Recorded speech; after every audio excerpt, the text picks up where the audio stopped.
오늘은 2023년 올 한 해 하나님께서 우리들에게 복 주심을 감사하는 추수감사 주일입니다. 하나님께서는 우리들에게 감사하라고 명령하십니다. 감사는 하나님의 명령입니다. 그런데 어떤 사람은 감사하려는데 감사해 하지 못하는 사람들이 있습니다. 어떤 사람이 감사해 하지 못하는 것입니까? 첫 번째로 감사를 모르는 사람입니다. 감사를 모르는 사람은 감사를 할 수 없습니다. 어느 것이 감사한 것인지 모르는 사람은 감사할 수 없습니다. 지금 세상 처처에 전쟁이 벌어져서 어떤 사람은 잠을 자다가 갑자기 미사일이나 폭탄이 날아와 자기 집이 없어지고 가족들이 자기 눈앞에서 피 흘리며 죽습니다. 지금 추운 겨울이 오는데 전쟁이 발발해 갑자기 폭탄이 떨어져 자기 집 지붕이 날아갑니다. 그래서 지붕에 큰 구멍이 뚫어져 비가 오면 빗물이 들어오고 겨울에 차가운 바람이 들어오는 집에 사는 사람도 있습니다. 여러분은 그런 전쟁터가 아닌 안전한 곳에 살고 계십니까? 감사하시기 바랍니다. 여러분은 지금 자기 집 부엌에서 수도를 틀면 깨끗한 물이 나오고 거기에다 집안의 화장실에서 뜨거운 물로 목욕하실 수 있습니까? 감사하시기 바랍니다. 수많은 사람들이 마실 물조차 없어 고생하고 물을 구하기 위해 먼 거리를 걸어야 하는 사람들도 이 세상에 많습니다. 여러분의 집안의 냉장고에 먹을 것이 있습니까? 여러분은 월마트에 가서 먹을 것을 살 돈이 있습니까? 여러분은 월마트에 타고 갈 자동차가 있습니까? 여러분은 일할 직장이 있습니까? 그렇다면 여러분은 감사해야 합니다. 여러분은 지금 건강하십니까? 여러분은 눈으로 보고 귀로 듣고 입으로 말할 수 있습니까? 여러분은 빨리 뛰지 못하지만 아무 문제 없이 잘 걸어다니고 손으로 물건을 들어 올릴 수 있습니까? 먹으면 소화도 잘 되고 밤에 잠도 잘 잡니까? 그러면 감사하시기 바랍니다. 이런 것들이 감사한 것인지 모르면 그 사람은 감사할 수 없습니다. 이런 것들이 모두 당연한 것으로 생각한다면 그 사람은 감사할 수 없습니다. 그런 사람들에게는 하나님께서 복 주시지 않습니다. 그래도 이 정도의 사람들은 그래도 좀 낫습니다. 왜냐하면 그렇게 감사를 모르는 사람들은 누군가 가르쳐 주면 되는 것이기 때문입니다. 집안에서는 부모가 반드시 그 자녀들에게 감사한 것인 줄 알려주고 가르쳐야 합니다. 저는 미국에 와서 깜짝 놀란 일이 있습니다. 그것은 정말 거의 대부분의 미국 사람들이 감사하다는 말을 너무나 많이 그리고 너무 자주 한다는 것이었습니다. 제가 보기에는 별것도 아니고 별 감사한 것도 아닌데 그들은 그냥 버릇이 되고 습관이 되어서 모두가 감사합니다라고 말하는 것이었습니다. 처음 보았을 때 저는 정말 놀랐습니다. 한국에서는 사람들이 정말 감사해야 너무나 감사할 만한 일이 되어야 사람들이 감사하다고 말을 하기 때문입니다. 한국 사람들은 정말 감동이 되어야 감사하다고 말을 하지만 별거 아니면 한국 사람들은 감사하다고 말하지 않습니다. 근데 미국에서는 너무나 당연하고 별스럽지 않은데 그들은 감사하다고 말하는 것입니다. 왜 그런지 제가 살펴봤더니 그 부모들은 아이들이 어릴 때부터 감사한 것을 잘 가르치기 때문이었습니다. 예를 들면 엄마 친구가 사탕을 자기 아이에게 주면 그 아이의 엄마는 그 아이에게 감사라는 말을 하라고 가르칩니다. 그 정도가 아니라 엄마가 자기 아이에게 직접 사과 하나를 줄 때에도 자기 아이가 감사하다는 말을 안 하면 엄마는 주었던 사과도 다시 빼앗습니다. 그리고 그 엄마는 아이에게 너 뭐라고 말해야 해? 묻습니다. 이렇게 하면서 아이에게 감사합니다라는 말이 나오도록 가르칩니다. 감사를 가르치지 않는 부모는 아이가 감사를 모르게 만드는 것입니다. 하나님께서는 하나님의 백성들에게 감사하라고 명령하고 있습니다. 그것은 하나님의 백성들은 감사를 알아야 한다는 하나님의 뜻인 것입니다. 두 번째로 감사할 수 없는 사람들이 있습니다. 그 사람들은 감사가 무엇인지도 알고 있는 사람들입니다. 그런데도 감사를 할 수 없는 사람들입니다. 그 사람들은 감사를 모르는 사람들보다 더 나쁜 사람들입니다. 그 사람들은 감사한 것을 알고 있는데도 감사를 안 하는 것입니다. 그 사람들이 어떤 사람인지 여러분은 아십니까? 그 사람들은 감사를 잊은 사람들입니다. 감사한 것인지 알았던 사람들인데 감사를 잊어버리면 그 사람들은 감사할 수 없습니다.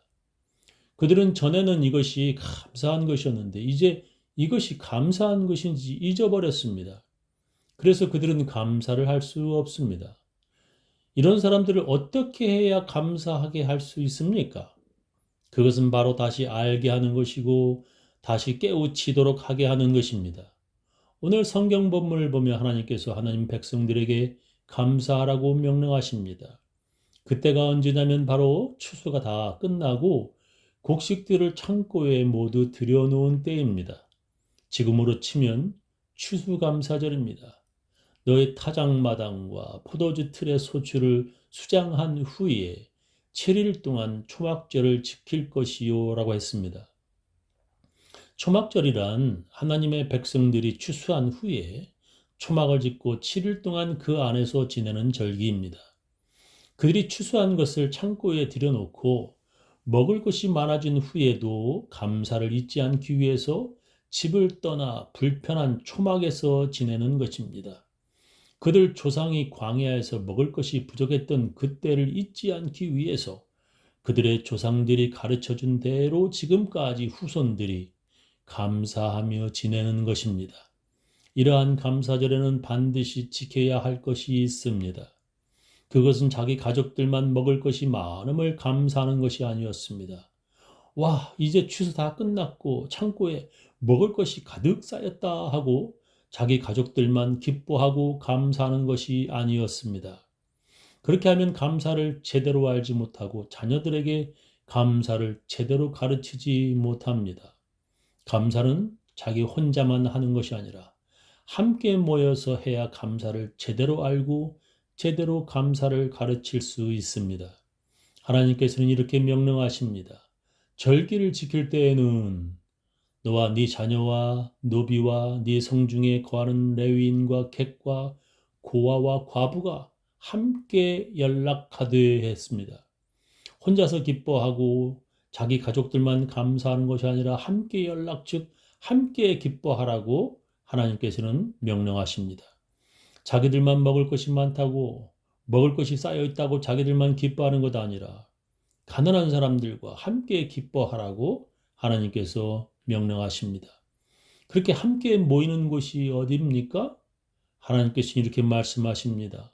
네 하나님 여호와께서 택하신 곳에서 너는 7일 동안 네 하나님 여호와 앞에서 절기를 지키고 네 하나님 여호와께서 네 모든 물산과 네 손을 댄 모든 일에 복 주실 것을 인하여 너는 온전히 즐거워할지니라 했습니다. 네 하나님 여호와께서 택하신 곳에서 모이라고 하나님은 명령하십니다. 함께 모이는 곳은 먹을 것이 많은 너의 집에서가 아니라 그 동네에서 제일 돈이 많은 부잣집에서 함께 모이라는 것도 아닙니다. 하나님께서 택하신 곳에서라고 하나님께서는 분명히 명령하십니다. 어떤 사람들은 추수감사절에 자기 집에서 온 가족이 함께 모여 감사를 드립니다.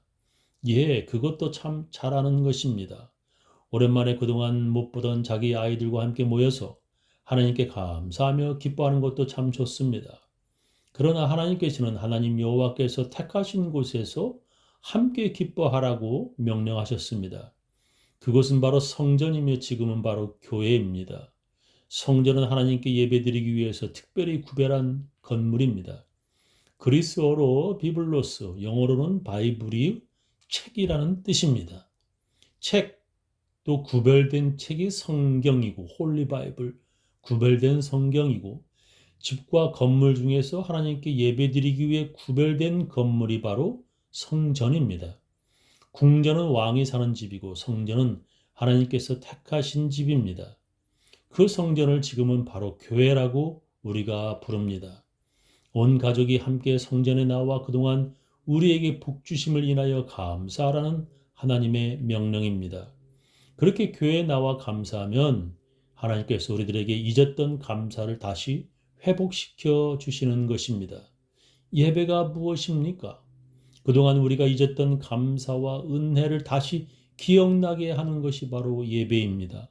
목사는 설교를 통하여 교인들이 하나님의 은혜와 감사를 잊지 않게 합니다. 그리고 교인들이 전해받은 은혜와 감사를 다시 새롭게 하기 위하여 목사는 설교하는 것입니다. 골방 안에 혼자서 자기만 기억하는 것이 아니라 함께 모여 예배를 드리면서 자기 마음속 저 밑에 가라앉은 감사와 은혜로 다시 감동하는 것이 바로 예배입니다. 그래서 예배를 통하여 감사를 모르던 자들은 감사를 알게 되고 감사를 잊은 자들은 감사를 다시 회복하게 되는 것입니다. 그런데 이렇게 예배를 통하여 감사를 알게 되고 그동안 무뎌졌던 감사를 다시 회복한 사람들이 복은커녕 저주를 받게 되는 것이 있습니다. 이렇게 하면 감사를 알아도 이렇게 하면 감사를 다시 회복된다 하더라도 아무런 복은커녕 하나님의 저주를 받게 됩니다. 그것이 무엇입니까? 그것은 불평하는 것입니다. 감사할 거리가 많은데도 불평하고 은혜가 넘치는데도 죽겠다고 불만을 터뜨리면 하나님께서는 반드시 하나님의 귀에 들린 대로 그대로 시행하겠다고 말씀하셨습니다. 너는 그들에게 이렇게 말하여라. 주의 말이다. 내가 나의 삶을 두고 맹세한다. 너희가 나의 귀에 들리도록 말한 그대로 내가 반드시 너희에게 하겠다 하셨습니다. 특별히 추수감사절기에는 하나님께서 귀를 기울여 우리가 무슨 말을 하는지 하나님께서 듣고 계신다는 것을 우리는 반드시 기억해야 합니다. 그래서 우리는 감사하는 절기에는 불평하지 말고 반드시 감사해야 합니다. 그리고 그 감사는 그냥 입으로만 하는 것이 아니라 하나님께 예물을 가지고 와서 감사하라고 하나님께서 명령하셨습니다. 너희 중 모든 남자는 1년 3차 곧 무교절과 칠칠절과 초막절에 네 하나님 여호와의 택하신 곳에서 여호와께 보이되 공수로 여호와께 보이지 말고 각 사람이 네 하나님 여호와의 주신 복을 따라 그 힘대로 물건을 드릴지니라 하셨습니다. 추수감사절에는 빈손으로 오지 말라고 하나님께서 명령하셨습니다. 그래서 우리는 예배 중에 빈손이 아니라 한 손에는 헌금과 다른 손에는 과일을 하나님께 바치는 시간을 갖습니다. 우리가 한 손이라도 빈손이 아니라 양손에 하나님께 감사의 예물을 들고 나오는 것입니다. 각 사람이 네 하나님 여호와의 주신 복을 따라 그 힘대로 물건을 드릴지니라 하셨습니다. 자기가 하나님의 복을 받은 대로 예물을 드리는 것입니다. 여러분이 오늘 하나님께 바치는 감사의 예물은 여러분이 올해 하나님께 받은 복이 얼마큼인지 나타내는 것입니다. 하나님께서 올해 내게 주신 복이 이만큼이라고 그 예물을 통하여 우리가 하나님께 보이는 것입니다. 저는 우리 교인들 해마다 하나님께서 주시는 복을 많이 받고 내년에는 더 많은 복을 받으셨으면 좋겠습니다. 요약하며 제 설교를 마치겠습니다. 하나님께서는 우리들에게 감사하라고 명령하십니다. 근데 이런 사람들은 감사할 수 없습니다. 감사를 모르는 사람입니다. 감사를 잊은 사람입니다. 그런 사람들은 예배에 참석하여 감사가 무엇인지 알아야 하고 또한 잊어버린 감사를 다시 회복하여야 합니다. 저는 우리 교인들 모두 하나님께 감사함으로 여러분의 가정에 감사할 이유가 넘쳐나기를 예수님의 이름으로 축원합니다.